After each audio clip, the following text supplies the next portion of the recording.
a relationship, a partnership. You know you want it. You know they're hard work. And you know you want one anyhow. Just like any important life event though, we all know the hardest part is the startup. Do I stay or do I go? Are we all happily milling around in the friend zone, or are we missing obvious signs? Here's what to look out for to see if you've moved beyond buddy into the realm of interest.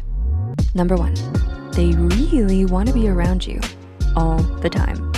Sure, we hang out with our friends. We chat with them, text with them. Some of them you casually touch base daily because smartphones, am I right? But even with your bestie, do you really wanna be there with them all the time? Probably not. If you notice a friend's increase in, hey, let's meet up suggestions, or even that they're always sitting up the next time you'll hang out while you're currently with them, they just might have a thing for you. You might be thinking, wait, maybe they're just doing this because they have nothing better to do. Okay, that leads us to the second point. Number 2, they make you a priority over others. It's not that they have no life, it's that they're putting aside other things so that they can focus on what's important. And that means you. Listen and observe for signs that they've chosen to spend time with you instead of something else you know is important to them. Did they just bail on their weekly gaming session to hang with you? I think there might be some springtime all up in the air. Number 3, they are scientifically affectionate. For science! See, science is always with us. Trust the science. There was a study done that revealed 5 indicators that when they were all present together, it meant that the person was scientifically in love. They are empathy, like when they're there at your low point. Wanting to be around them, like in all those frequent hangouts. Sharing their feelings, time, even their fries. Sacrifice. Gaming session? What gaming session? They chose you instead.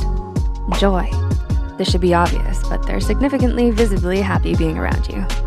Wow, so there is a love potion, number 9. It's just not necessarily made in a lab. There's been a huge decline in mental health around the world, which is why we're so committed to creating more content than we ever have. Thanks for being a part of our journey. Number 4, they be touchy-feely. And we don't mean this in a creepy way. Think more of the tropey movie way. We know you're thinking, I don't watch rom-coms, but you've seen this in any movie where there's possible sexual tension. The pool shark offering to teach the person how to hold the cue properly.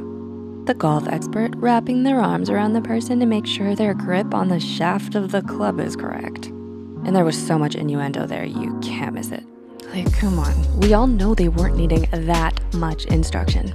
Same goes for someone who might be interested. A buddy might be like, yo, you have something on your cheek, and then keep it moving. The interested one might say the same, then reach over and gently brush your face with their fingertips to wipe the smudge away. Number 5, they ask for your opinion on things. This is a bigger deal than you might realize. Think of it this way. Would you ever voluntarily ask the opinion of someone you disliked, didn't trust, or didn't respect? Probably not. They're asking you for your opinion means that they trust you're being honest and that your thoughts are valued. They might even be doing some indirect research to see if you're a kindred spirit. Number 6, they get a bit steamy around you. No, take the smoke machine away, not that kind of steamy. The term hot under the collar, blushing, the song Fever, that's what we mean. Blushing is a great indicator, but it's not always visible due to complexion, genetics, or full coverage makeup. Biologically, there is blood rushing to their skin, which means a rise in temperature. Looks like they've got a fever, and the only prescription is you. And number 7, they mirror your actions. If you have a younger sibling who annoyed you by copying your movements and words, mirroring is not that. Mirroring is subconscious. Like attracts like. It's when you're walking with that someone and you notice you're walking in step with each other. Or you cross your arms while talking and notice, they now have their arms crossed too.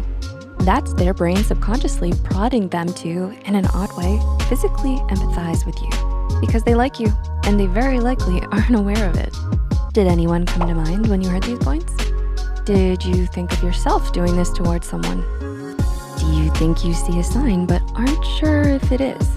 Please comment and discuss below. You never know what insight you might gain.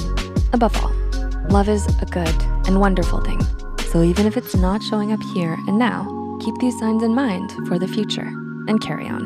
While you're love crusading though, please tap that like button on the way. Thanks for watching, and we'll see you soon.